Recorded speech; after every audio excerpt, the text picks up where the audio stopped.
Hello, everyone, and welcome to the Recovery Support Services RSS Echo Series. This is a training brought to you by the Center for Substance Use Training and Telementoring CSTAT, a division of the Be Well Institute here at UT Health San Antonio. My name is Andrea, and I will be helping to facilitate this conversation. Again, welcome to all of you. It's nice to see you again. Um, we really like when you keep your cameras on because that way we can see your faces. But if some of you, for some reason, cannot keep their cameras on, that's fine too. We're just happy that you are here with us today. Before we start, I wanted to remind you that this session is being recorded for later distribution. The information that you see on the chat will not appear on the recording. So please continue adding your names, email addresses, and affiliations on the chat. This information will help us to confirm your attendance. And especially if you're seeking for CEUs today, we definitely want you to identify yourselves on the chat. So today we're starting with a presentation with a very special speaker. Morgan Thompson is going to be presenting for us today on sustainability for peer recovery support services. Great topic that you all have asked about for a while. So we're happy to bring it to you today. Then we're opening the session as we usually do for your questions. And then during the second part of this session, Catherine is going to be discussing a case with us. During this part and during the case presentation, same with the part of the didactic presentation, all along the session, actually, we want you to participate and give us your takes, your perspectives, and your ideas. Remember, this is a space of all teach, all learn, and we want to hear from all of you. So with that, we're going to start with some introductions from the hub. Let's see. Kim Govak, welcome to RSS Echo. How are you today? I'm good. Hello, everyone. My name is Kim. I am National Certified Peer Recovery Support Specialist in New Jersey. It's good to be here with you. I am an ECHO member, hub member. Thank you, Kim. Susie Walker, welcome to RSS. Thank you, Andrea. My name is Susie Walker. I'm a woman in long-term recovery. I'm the executive director for the Recovery Partners of Vermont, and I'm thrilled to be here. Thank you. Thank you, Susie. Dr. Hannah Hernandez. Good morning or good afternoon, depending on where you are. I'm happy to be here. Hannah Hernandez. I am from Puerto Rico. I live in Massachusetts. I hope you are somewhere warm and well and safe, and your family and your clients are too. I'm a person in long-term recovery as well, 39 plus years. I'm happy to be here. Presentation and the conversation. Thank you, Dr. Hernandez. Richard Hamner. Good afternoon to most of you. I think it is. Anyway, I'm a person in long-term recovery as well. I'm with Be Well, Texas. I'm the program manager for Recovery Support Services. We oversee the programs here in Texas. Welcome. Thank you, Richard. And Richard is going to be our lead expert today as well. So he's going to be summarizing the session for us at the end. And our case presenter, Catherine, would you like to briefly introduce yourself to the group, please? I'm Catherine Thomas, and I'm also a person in long-term recovery. I'm glad to be here. Nice to see you, Catherine. Thank you so much for being with us today. And I think now we can move to our speaker. And Morgan, whenever you're ready, if you want to briefly introduce yourself, and then we also can start sharing your didactics. Welcome again. Great. Well, good morning, it's afternoon here. I guess it's afternoon where you are as well. I'm Morgan Thompson. I'm coming to you from New Jersey, where we do have quite a bit of snow. And I'm a person in long-term recovery. I'm very grateful to have been invited to be a part of the conversation today. This is one of my favorite topics. Just want to share that I started out in this work as a peer recovery specialist and as an advocate, and I continue to be be an advocate, serving in other roles. I now lead an organization called Prevention Links, which is, if you've ever flown into New Jersey, we're right next door to Newark Airport, and we provide a variety of peer-driven recovery support services as well as prevention services throughout the region here in central to northern New Jersey.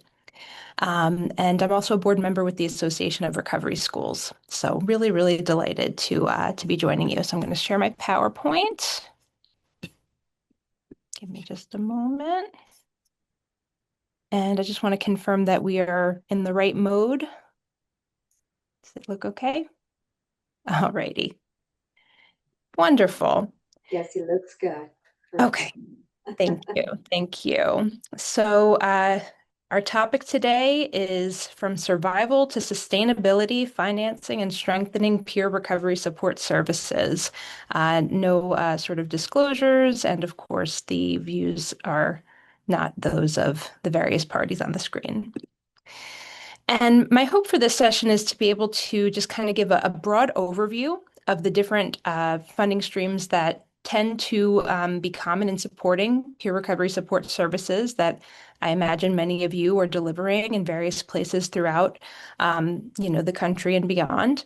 And not to necessarily, since we don't have time, be able to give you too deep a dive into any particular one of them, but just to give you enough information on the advantages and disadvantages of these different funding streams to investigate further, to figure out which ones might make sense for your organization or the type of services you're providing, and to be able to have a few resources to take some next steps around those that seem of interest. Also, very important when we're talking about sustainability and talking about funding, being able to articulate the impact of the services that we're providing, both in terms of quality of life of the people that we're serving and the cost effectiveness of those services, which peer recovery support services have an increasing body of research to support both their impact and their cost effectiveness. And then thinking about just some practical approaches and strategies that you can implement, even if you don't feel you necessarily have the capacity to pursue some of these, more complex funding streams like Medicaid, for example, but starting where you are with, in-kind partnerships and volunteers and really, resources that are at the heart of the peer support model. But that, are just the kind of building blocks of a broader, well-resourced strategy. Okay. So I just want to start by putting the present moment into perspective, that we are coming off of a very unique period of time where funding for peer recovery support services has been more abundant than maybe it has ever before. And it's everything from, the expansions that were made possible through the Affordable Care Act and folks having more access to treatment as well, and perhaps new payment options for treatment that weren't there before that have freed up other types of dollars for peer recovery support, to the state opioid response funding that's been made available, and then COVID supplemental funding, which is now sunsetting, and opioid settlement funds. And these are just a few. There's more, but we've really had this growing wave of resources, and many of them have been short-term in nature, and that has facilitated the ability to stand up pilot programs in places that maybe didn't have peer recovery support services before, to sort of test and see, how can we implement these programs? How can they be impactful, even if we don't know, how they'll be sustained in the long term from a funding perspective. The challenge is we're kind of at the peak of that wave or the crest. I don't know. I don't know the scientific word for it, but have we reached a funding cliff is really the question. Are we at a point where funds for these services are going to start to decrease, and have they already started to decrease? The answer is yes and no. And I'm sure some would view that differently. And a lot of it has to do with local context and the way local resources are being prioritized. But the reality is, it's uncertain, and we don't necessarily know what the future holds when it comes to some of these historical funding sources, their long-term stability, as well as, how we'll be able to maximize the resources that are still currently available. As I mentioned before, we know and have gotten over the last several years a much better body of research around how effective peer recovery support services are. And, there still needs to be a lot more research done.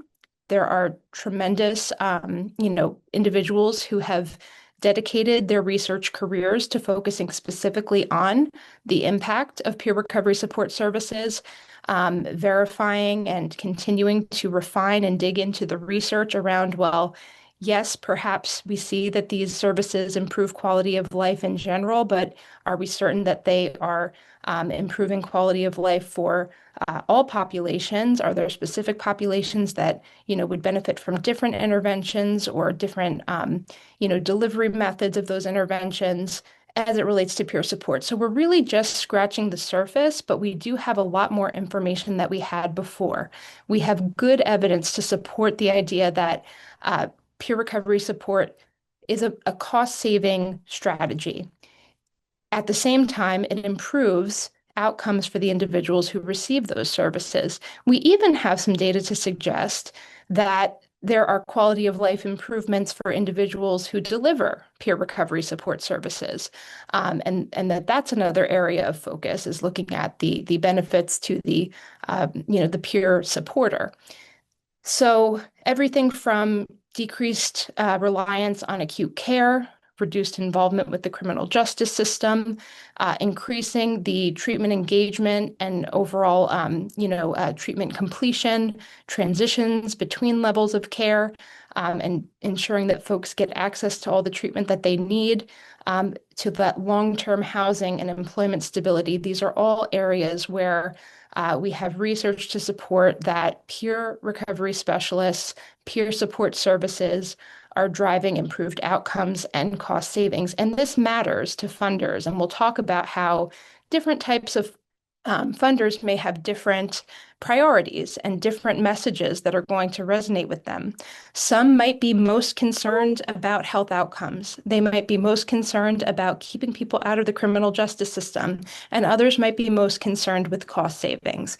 And so figuring out how to look at the type of service you're offering, see what type of research is out there to support, to support that it's an intervention that works with the population you're serving, and being able to, in an impactful way, and that's really takes practice and refining your soundbite, to be able to say that, recovery high schools have a cost savings of approximately $15,000 for each student that engages with the recovery high school, because they're more likely to graduate, they're more likely to be engaged in the workforce, and they're less likely to be in a long-term cycle of acute care and justice involvement. And so, again, that same message might sound very different for a funder who's more concerned with, let's say, health equity. There, I might talk about the fact that recovery high schools have the potential to break the school to prison pipeline and get into the research around some of that data. So again, I can't possibly tell you what your key message is going to be when you're articulating the cost benefits of the programs that you offer. But you want to dig into the research, and you want to be able to, I think in most cases, be able to talk about the cost impact. Now, you all are with UT Health. I found that you have a cost effectiveness calculator. What an incredible resource. I did put the link there in the slides, which I do believe will be shared, and would encourage you to explore that resource and think about how that can help you to bring some additional substance to your messaging. So talking about the different types of revenue sources that you may consider in funding and sustaining a peer support program, we have grants. That's always the magic word that we think of first. We have philanthropy, fees for services, in-kind support. And again, these are just kind of the main ones. But something that is often surprising to folks is that when we look at nonprofits overall, earned revenue sources, private fees for services, is about half of what comprises the budget, the operating budget of nonprofits overall. So we're talking about nonprofit hospitals, we're talking about nonprofit, educational institutions. So clearly that makes sense, right? But I think in our space in particular, in behavioral health and recovery support, we go right to that, the big G word, to the grants, grants, grants, grants, grants, and don't open our minds necessarily to all the many other ways and more common ways that other nonprofits may be funded. But let's talk about government grants. So I'm not going to get too deep into this, but what I want you to just take from this is that oftentimes government funds change hands a lot as they come to community-based nonprofits.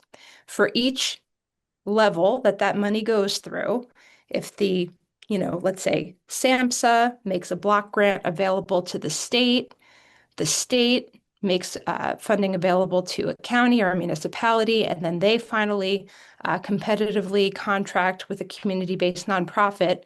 There's multiple layers of regulations, of accountability, of reporting requirements, and they're all slightly different that now that small community-based nonprofit has to consider as they're delivering services, documenting services, and reporting on their use of those public dollars. So there have been a lot of different federal recovery grant programs, some of them discretionary, some of them statutory, and this is not an exhaustive list, but just to give you a sense of some of the different programs that have been out there.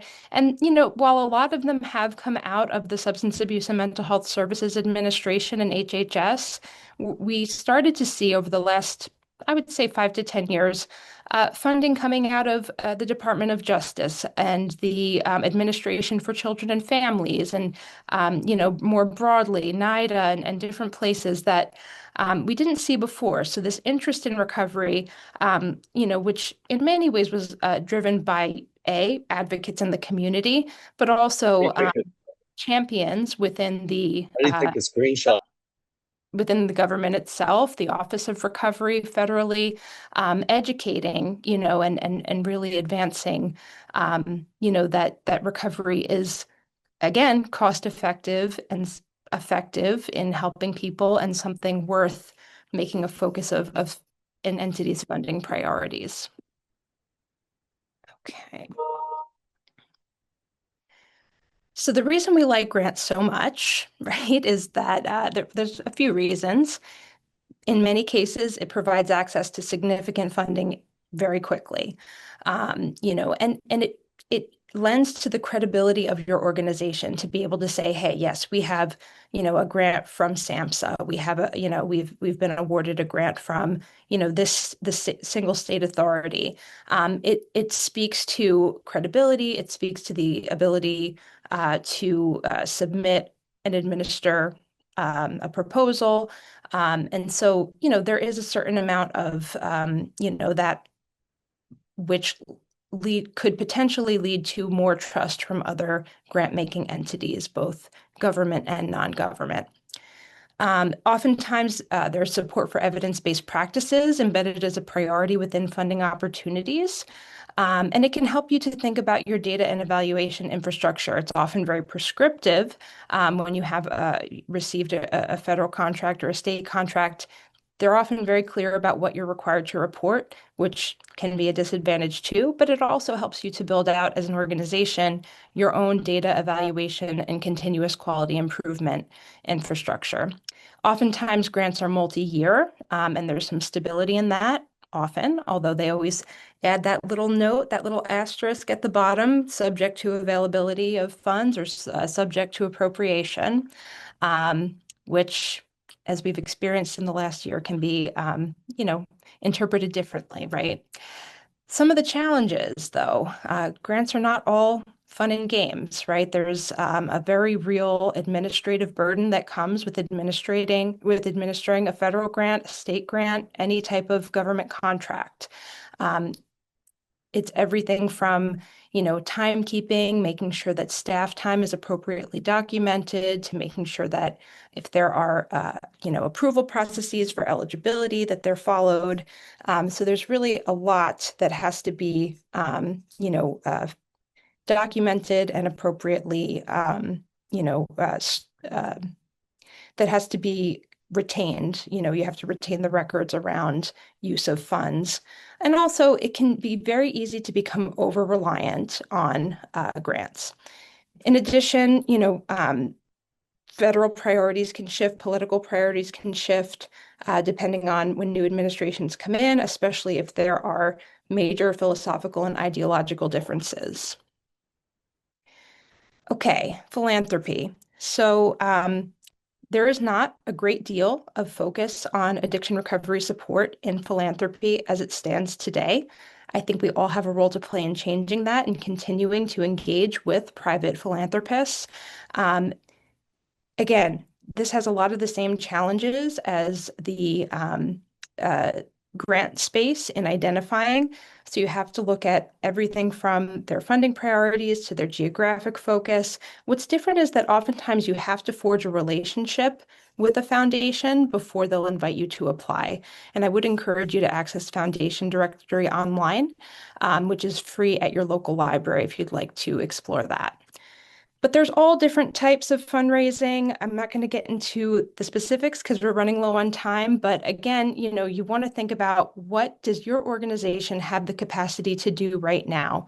Do you have an event that you host, a golf outing, a run, a walk that brings in funds? And can you build upon the success of that by doing more outreach and engagement of corporations, sponsors? Can you get more people involved in the cause? Private funds are much more flexible oftentimes. Sometimes you can access those resources more quickly. Oftentimes they'll be able to support like an innovative or pilot program that they don't have a specific government grant that would correspond with that type of program. It's very relational. So again, people who have maybe someone they love or someone they themselves have experienced or been affected by a substance use disorder or in recovery might be interested in having a relationship with an organization that is working towards that cause. Some of the challenges, though, is that this funding can be less predictable. Sometimes the funding period is much shorter, or could be just one-time infusion of funds. Sometimes donors are very overly prescriptive. And, again, any one of these sources we do not want to be overly dependent upon. So, an initial step you can take, make sure language on your website is donor friendly, that your tax ID is there, that people can just click a button and make a donation, that there's some payment processing opportunity, and that they know that you accept donor advised fund donations. Again, just making the language very clear and inviting people to support your cause. Strengthening your profile on Candid, that's formerly GuideStar. They have different levels of, they call them seals, that demonstrate that you're an organization that is a good steward of funds. And they ask for different, information in order to obtain that seal, but it helps donors to know that you're trustworthy as an organization.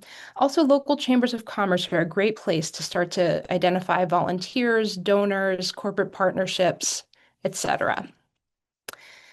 Now, here's the one that everybody's kind of focused on right now, Medicaid. Obviously, there are a variety of fee-for-service payers, and this is, a way to pursue funding that kind of puts an organization more in the driver's seat. Because if you have a good system for delivering services, for documenting services, and delivering them within a budget that supports the unit cost that Medicaid will pay, you can scale that up pretty well. But to get to that point takes a lot of work. You need someone who has expertise around compliance with Medicaid. There are many regulations, there are many requirements around how things are documented, who can deliver services, who supervises those services, and they vary from state to state. Although the federal government allows for a Medicaid billing for peer services, generally the specifics are determined by the state. And often a great deal of advocacy goes into not just making peer services part of a state's plan, but making sure that that rate that they reimburse for is appropriate, and that it's realistic. So, you have to provide the service before you get paid, so that can lead to some cash flow delays that can be challenging for small organizations in particular. And again, it's very easy in that medical model of this type of funding mechanism to move away from the spirit of peer recovery support services and sort of succumb to the pressures of that medical model, which is totally opposite of what peer support is all about. So it takes a lot of intentionality to, be able to provide services in a way that is compliant and to where you can be paid through Medicaid while still maintaining, the philosophy and spirit of peer support. So again, all of these things may work together. The pieces fit together as a puzzle, but I always want to start and keep in the center that volunteer and in-kind piece. I know, in most places, folks need to be able to do a certain number of hours as a volunteer in order to obtain a peer credential, or they may be doing community service for other reasons. But, really tapping into that spirit of community building and creating pathways from those volunteer opportunities to careers is a great way to build and sustain, or to build a foundation for sustainable peer recovery support services. Organizations may be willing to come to the table and provide materials, supplies, space, and their time to support your program, which, those pieces are the foundation that you can then plug in and figure out where maybe a gala or donations or Medicaid or grants could support a longer term system in which peers are paid for the services that they provide and are able to build strong, meaningful careers and provide very high quality services. There's a couple of best practices here, but I think we're about out of time. So I want to encourage you to just take a look at that. But there's a lot that goes into having a strong in-kind and volunteer strategy as well. But the key takeaway here is that there's no one-size solution. I couldn't possibly say you should do this or that. It's your organization's strengths, resources, and gaps need to be taken into account. What's available in your community and what isn't. And so hopefully this has given you a sense of, the type of resources that match well with a particular funding source and how you can pursue as a next step, what the next step for diversification may be for your budget and how you sustain your services. Any questions?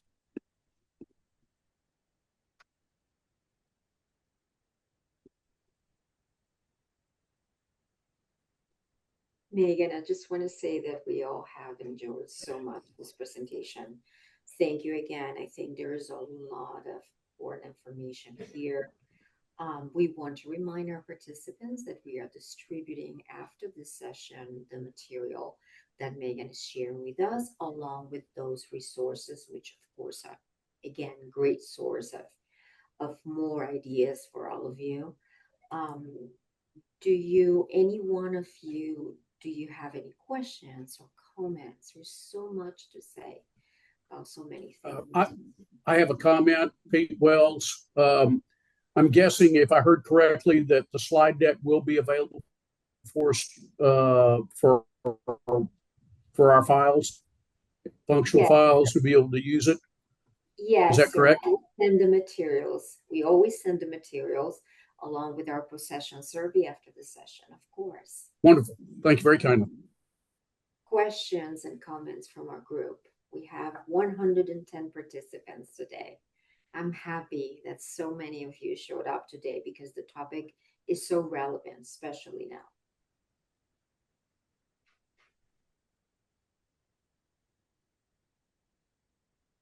And our hub members, if they want to add something to. I'm glad to jump in, Richard.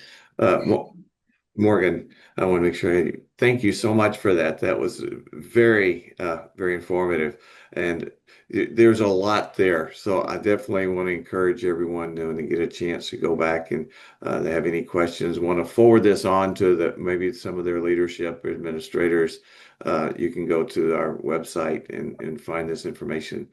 We record it and also the slides and stuff will be there. So thank you so much. I think there aren't a lot of questions, just mostly because you almost raised too many questions to be asked, right? In some ways, but it was fantastic. So thank you. This is an area of sustainability for our providers that is just so huge because we are so heavily dependent on grants. And so understanding a good balance is huge, which I can maybe talk about that at the end. But looks like there are some hands up. That's good.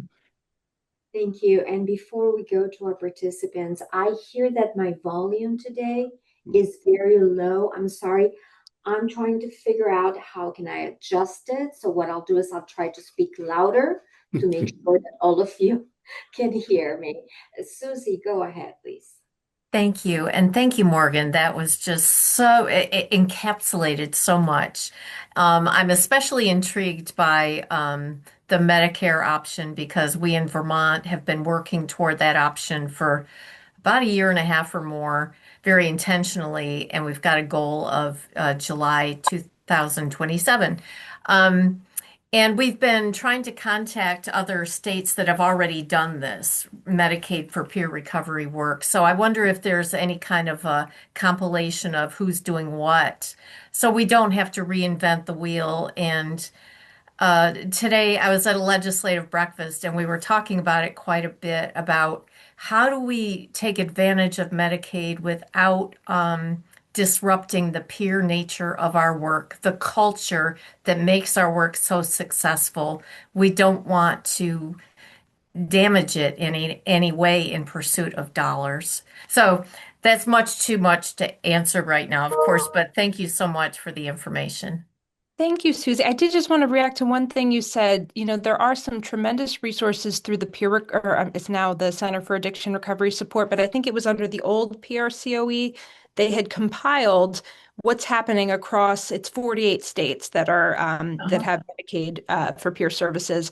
Their rates are in there, the codes they're using. Very comprehensive, really good resource. And you know, just two things I want to say about the peerness piece and keeping with the peer model. There was very important clarification recently that the qualified mental health professional or the competent mental health professional that the regulations talk about that needs to supervise peer services does not need to be a licensed professional, that can be someone who is an experienced peer recovery specialist, and that's a really key piece of how we maintain the integrity of peer services rather than just having someone licensed who may know nothing about peer support, but they check a box, which is what seemed to be happening previously. So that was really great clarification. And then again, not imposing the electronic health record, I think is so key because that introduces a whole new level of barrier to so those tools that are a little bit less medical and more geared towards non-clinical services are a great resource.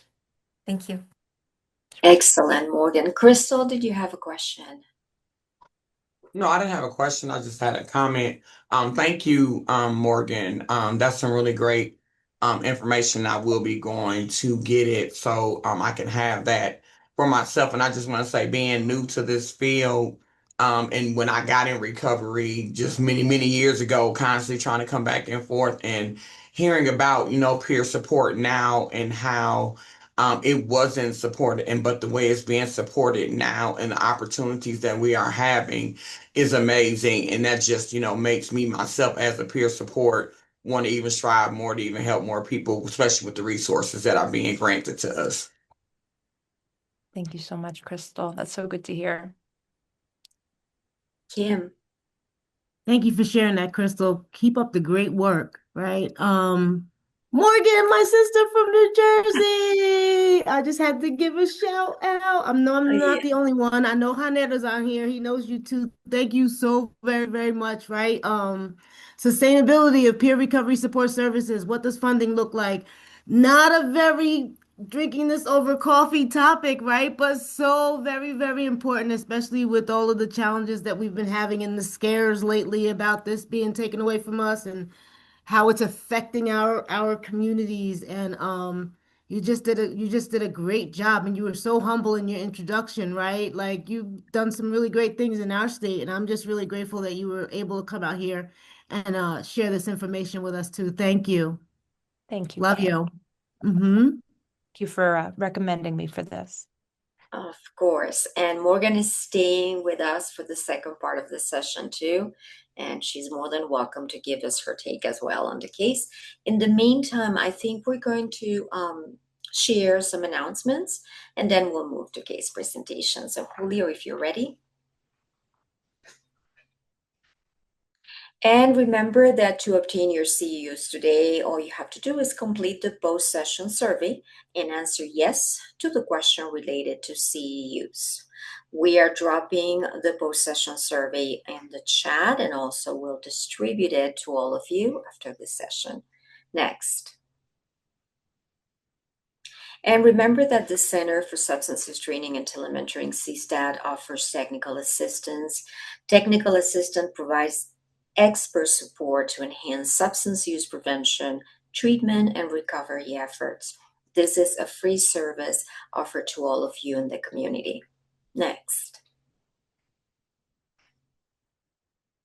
And in our print webinar, Proof and Progress, a recovery science webinar series, we are having as a speaker Dr. Noel Vest, and he is going to be presenting on measuring peer attitudes toward multiple recovery pathways.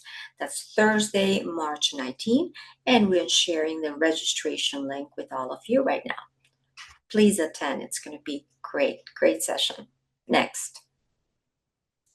And remember, next month, on Wednesday, March 25th, we're going to be here at our next Recovery Support Services ECHO.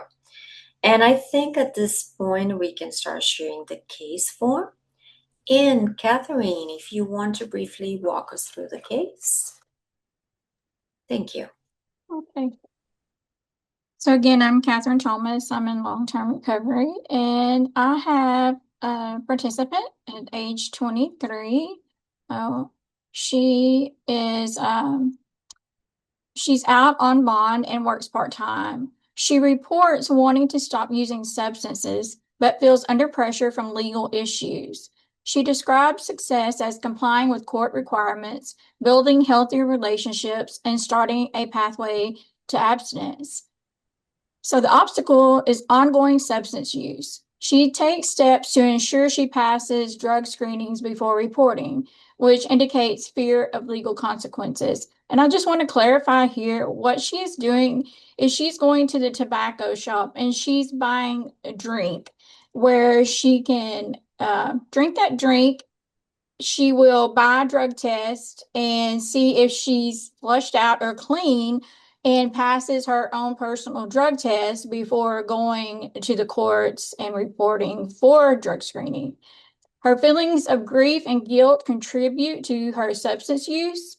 Her attorney's advice is opposite to her recovery goals, as he sees it more fit for her to stay in contact with those old people, so when court gets here, they will speak well of her. So as part of the recovery capital, the person demonstrates willingness to engage when discussing her struggles. She expresses a desire to change and is receptive to suggestions on coping skills, grief processing, and safer supports. And we have discussed increasing engagement in recovery services, identifying safer social supports, and moving toward honesty and stability while balancing legal challenges and fear of consequences. So the few questions that I have are, one, what are some simple ways to help the person build safer supports when her current environment is not helpful? Two, how do you encourage someone who wants to stop using but feels stuck because of legal stressors? And three, how can we help the person to cope with grief without turning to substances?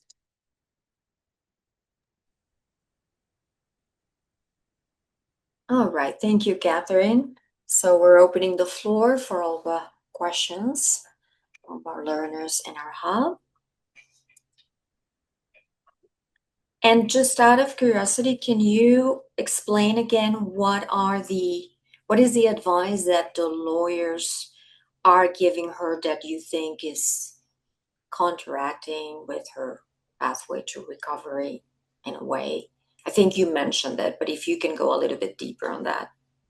So her attorney is speaking with her about staying in contact with the people that she had originally got in trouble with, which is the people that she was using with at the time of the incident. So she continues to stay in contact with them and goes off and uses with them because he wants them to speak well of her when court does get here, and so that's a struggle changing the people, places, and things when the attorneys are saying, hey, we need you to stay over here with this group of people. I see. Thank you. Thank you.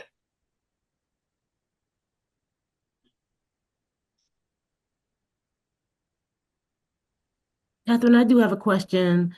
Great case. Thank you. It says that she is, her feelings of grief and guilt contribute to her substance use, right? So one of the things we wanted to know as the hub, like what is she grieving? If that can be shared. And the other question is like, who from her community is providing support for her, like for as far as like recovery capital goes? Like, is there anybody in her backyard, like her social connections that are providing support? So what is the grief based on, right? Like, what is that about? And then the community supports. So there was an incident that happened a while back while they were using where someone was hurt.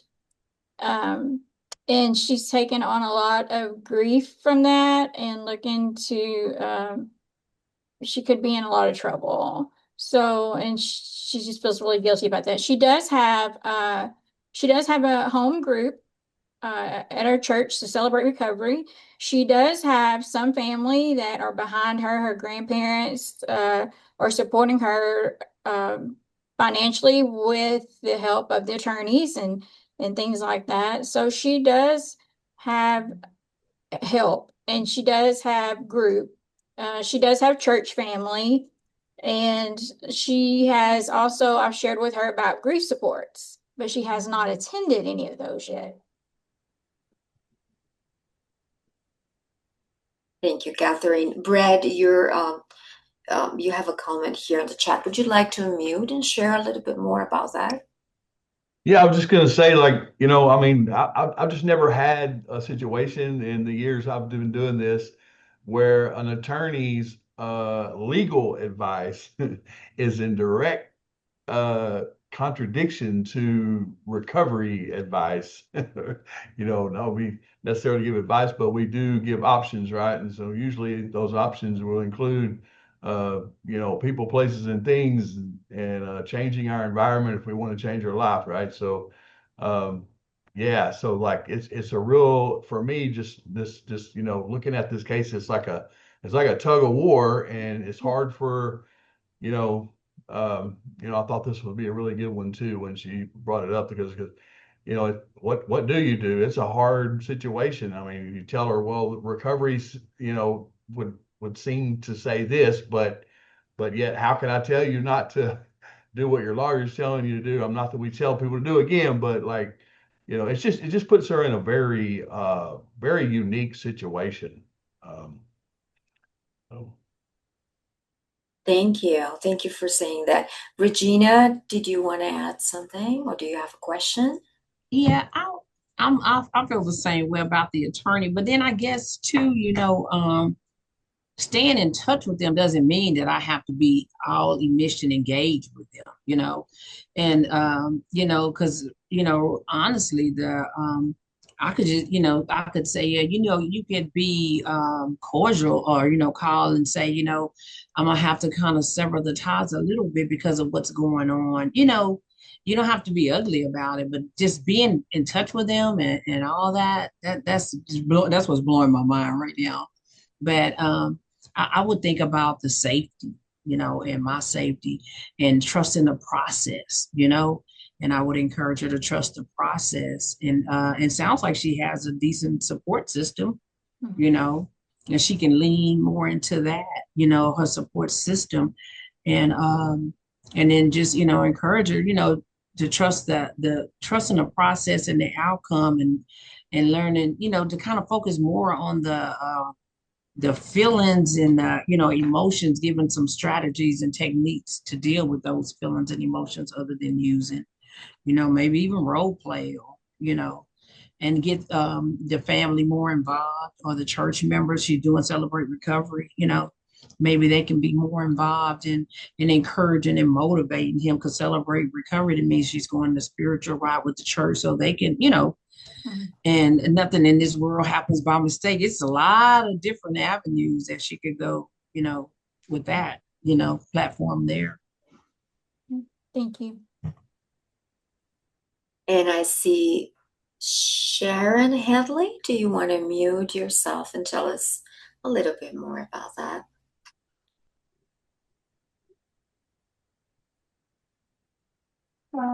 That was me. My name is Marley Carroll, which is at Covenant 360 with Sharon, and I'm currently on the meeting through Carly. But just finding out, what intrinsic motivation she has. External motivations are important, that only can get us so far, right? And so I noticed that she had said she has places of support that she knows she can turn to, but she hasn't utilized them yet. And if for whatever reason, if it's because she's uncomfortable or it's new, it can be scary going into, support groups and stuff by yourself. So maybe attending those with her until she's, Thank you. Thank you. And Michelle De La Rosa, do you want to unmute and tell us? You said something about letters from her peer support specialist. Well, so I don't know if I heard this right, but her attorney stated she needed them for character letters. But she can get all of that. The peer support specialist can remind her that she can get letters from or a character letter from her peer support specialist, her church members. She doesn't necessarily need to stay in her old circle to get those character letters.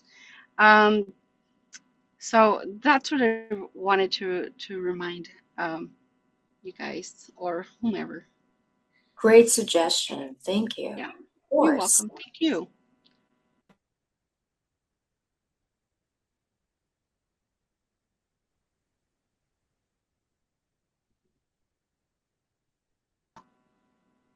From our hub, do we have any questions?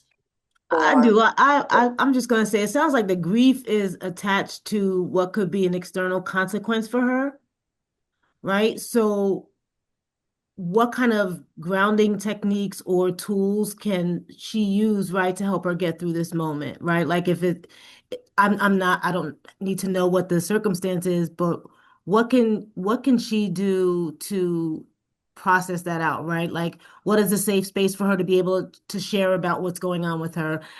Is it possible for her to be able to keep a journal about how she's feeling? Because it sounds like there's some emotional intensity going on.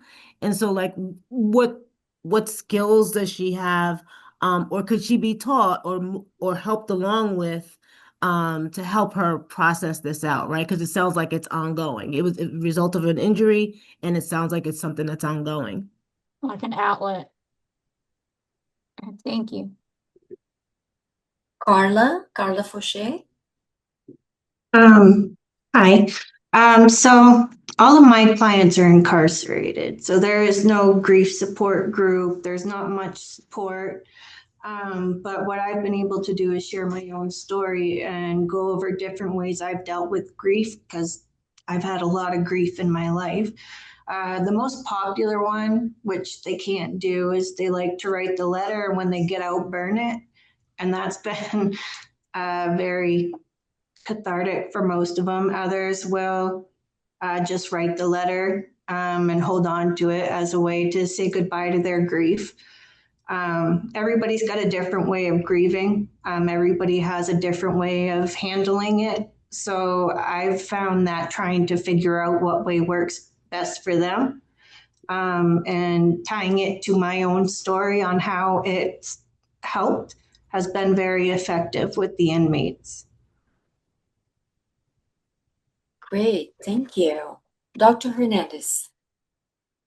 Yes, thank you for the opportunity, and thank you for presenting and working with this person and with many other people, to everyone else on the meeting today. I say the following. As a person with lived experience, I was justice involved throughout all of my active addiction. And most people who are justice involved are coerced into care. They're told either you go or you're going to pay these consequences. And sometimes we assume people are in preparation for action. They might just be in contemplation about the problem.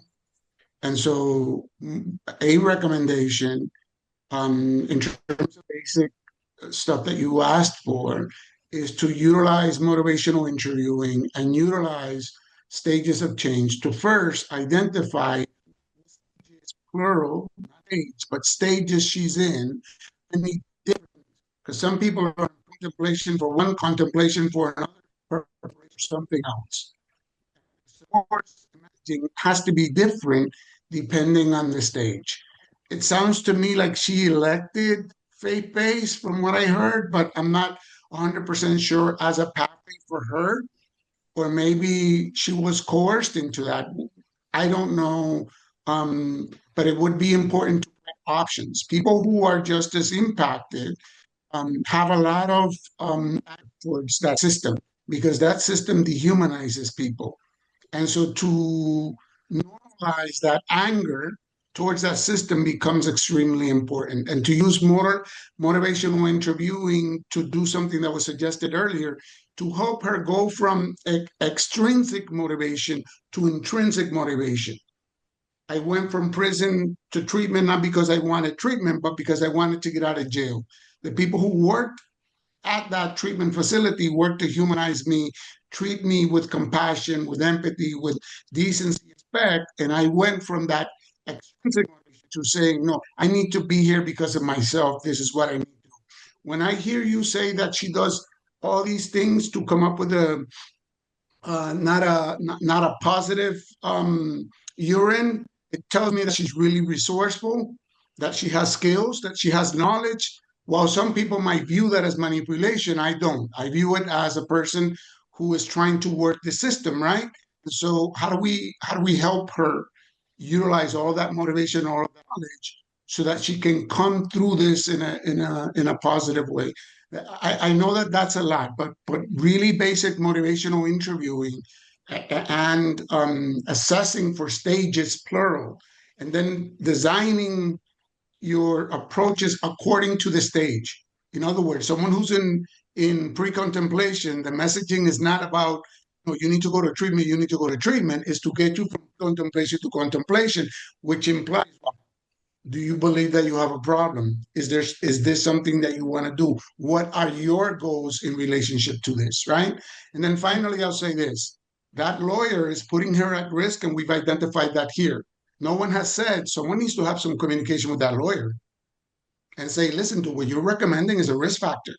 And we are in the business of reducing risk factors. And I'm sure he or she or they are not doing it with malice of intent. It is a lack of knowledge of what's happening. Thank you. That was great advice. Richard. Well, I don't have a lot to add to that. That's an excellent advice. I love the strength-based focus.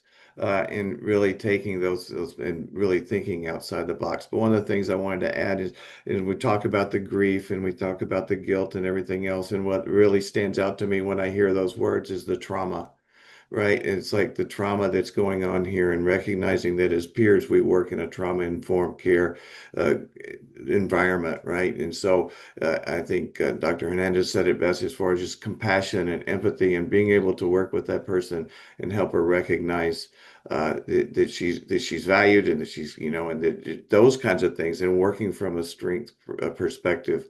And I fully agree with, got to talk with the attorney and let him know, there's some concerns here and some things that just might not be best for her. So that's really all I wanted to add. I think it's a great case. Thank you. Thanks for the feedback. I feel like I'm energized to go forth, and do the best to my ability for her. Thank you. Yeah. And Catherine, I think that you're open to come back in 3, 4, 5 months with an update, right?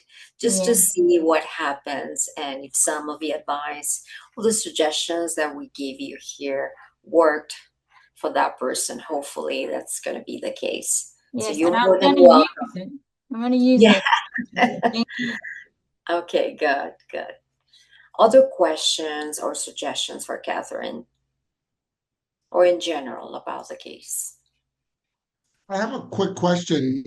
If she's actively using, what is she using? And have you thought about any harm reduction strategies or resources that, right? Because we want, if people are going to use, it's their choice, but we want them to be safe. The thing that she's using the most is marijuana. She's drinking a little bit, but then just a couple of days ago she said you're probably gonna be disappointed in me. So I asked her what it was, and she had used some Coke. So now her original, when I first got her onto the case, her original drug of choice was fentanyl. So she's all over the place really right now. Just, I think whoever's doing what, when, and where. Thank you for that. I would say that that's a whole bunch of progress, though, right? Yeah. We need to celebrate those strengths. If she was using fentanyl, put you at very high risk for dying of an opioid overdose, somehow, some way, she cut back on that, and she ended up using marijuana and some alcohol. And she demonstrates trust in you because she told you, you might be upset at this, but I'm going to tell you anyway. I'm not going to tell you that if I don't trust you, right? And I'm not going to put myself out there. And the fact that she told me she used some cocaine is her being honest with you because of your empathy and what you've shown to her. But she's also testing you. Let me see how you react to me telling you this, because you react like the courts react, like the lawyers react. I'm not going to share stuff with you, right? So view those things as strengths, right? She somehow, some way, she got to that, and in that narrative, because I would recommend that you explore that narrative with her. How did you go from, fentanyl to just doing marijuana and some alcohol? And in that narrative, she's gonna teach herself. She's gonna teach you what steps, what recovery, what resources she relied upon, because you don't do that without supports, right? And I'm sure that you've been there with her. So those are huge steps, right? And you should feel really good about the work that you're doing with her. Thank you.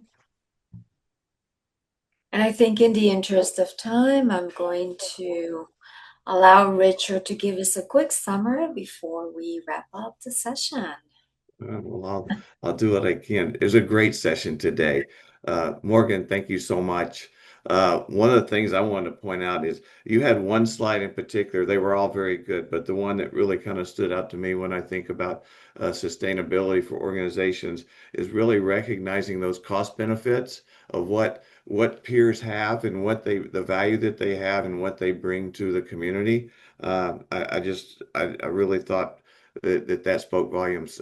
Being able to recognize, let's see, I forgot where I put that note, but yeah, was it the healthcare system, the justice system, the improvement in treatment outcomes, improving housing and employment, and peer recovery support after treatment, and just use those things really stood out to me as being huge in being able to promote for our providers to be able to promote themselves with the community. Thank you for that. And then Catherine, fantastic case. It really brought up an awful lot of real-time issues and challenges that we have. I want to say, I think, I know it wasn't Sharon, but I think she was on that site. I didn't catch her name, but I love the fact of talking about what her goals were, the intrinsic motivation versus the extrinsic motivation, and using motivational interviewing to help recognize, and get move those changes, and playing off of the resilience and strength that she already shows. I thought was outstanding. So I just want to thank you for that. Yeah, great points. I really encourage everyone to get a chance to come back and review this at some time in the future. There's a lot of highlights in here that you can't sum up in just a minute or two. So thank you. Thank you, Richard. And to all of you, once again, thank you for sharing this great session with all of us. Thank you again to our speaker and to our case presenter, and we'll see all of you next month. Thank you.